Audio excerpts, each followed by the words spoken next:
Higit 2 buwan pa lang sa pwesto bilang head ng Philippine Sports Commission, ilang programa na ang naipatupad sa ilalim ng pamumuno ni Chairperson Patrick Pato Gregorio. Ito mismo ang tinalakay ni PSC Chair kahapon sa Sports Stakeholders Forum sa Parañaque City. Para sa kabuuang detalye, narito ang report at Simmay Jamaica Bayaka.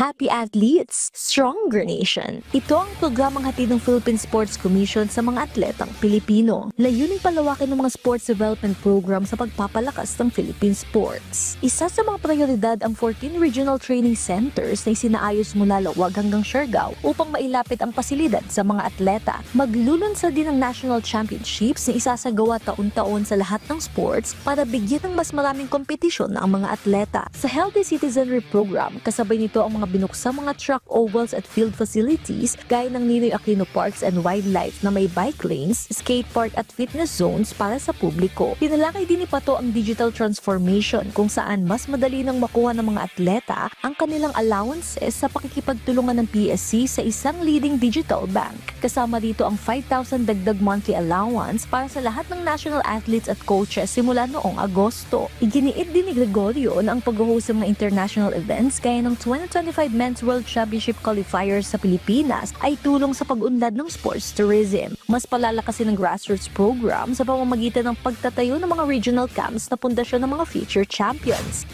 Nag-focus po tayo sa kanila and yung mga NSAs na mag-host para makonect natin, maybe they can get more sponsors and maybe we can push these programs moving forward.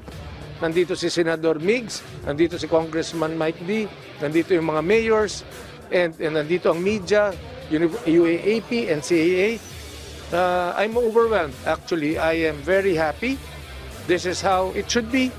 This is how we should push the development of Philippine sports. And definitely, this is not the first and last time we will do this. If we promise the Filipino people, we will use them properly. If we promise the sports people and the athletes that we will give them all the resources for them to train properly, tingnan mo, this will snowball.